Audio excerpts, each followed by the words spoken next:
It's just creating connections, and for me specifically, I forged a path through the industry that went through cosmetology and barbering and salon ownership and working with manufacturers and curriculum development.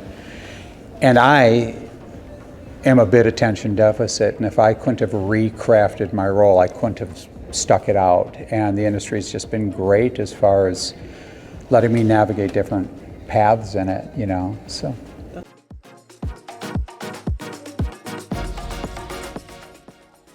Well, interestingly, I went through barber school in 1973, so this is my 50th year in the business, licensed. Congrats.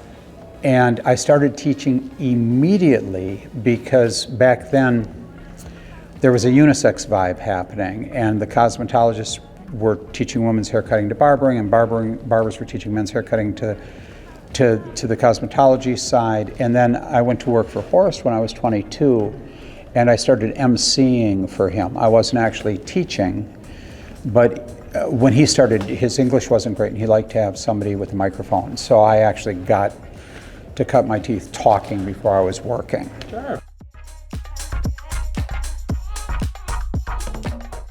Well, what I said in the first question about having a path, I think there's a path to go into editorial work. And I think there's a path to go into educational work. And I think there's a path to go into salon work and salon ownership.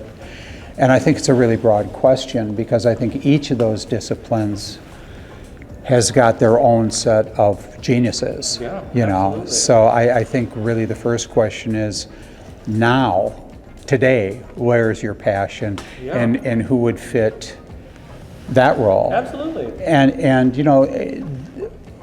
I think the question is the broader answer is that you can't do it without mentors. Right. And picking mentors wisely is a really important thing. Yeah, because absolutely. they leave a tattoo on you, One, lifelong learning. It's so hard to simultaneously be confident and know that you're at the bottom of your learning curve. And you need to do both at once. And it's tricky, right? I mean, it's just, that's the conundrum. But I say to everybody, if you're sincere about being successful, your strategy has to include a 3 to 5 year development period, i.e. apprentice training, lining up with mentors. You need to realize that the best first year is only the first year. Absolutely. Right, and you got it. It's a 10,000. Malcolm Gladwell, everyone says it. It's 10,000 reps. You got to do 10,000 reps with good benevolent coaching. And for those, I think people always talk about talent and drive. I think the one thing you got to have is just plain old curiosity. Yeah. You gotta be curious. For sure. Yeah. It's a tough question, because I've been in the industry for so long, and I've given myself permission to try and work towards being in the moment. And as of today is my best day. For sure. When I look back, there's a couple of times that I did one Congress once that I was in the zone, that I always look back and say, I wish I had a better recording of that. But there's no one thing, Sure. There just isn't.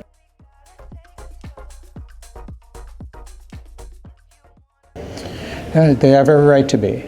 A lot of things that are going to make you nervous. Bleach is going to make you nervous.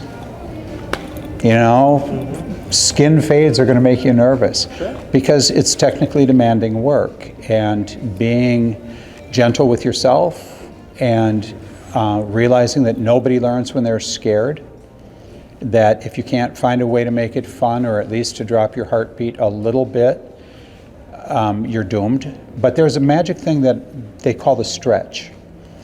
If you're comfortable, you're not learning, and if you're scared, you're not learning, and right in between that is the stretch. And finding how to live in the stretch is the key to success.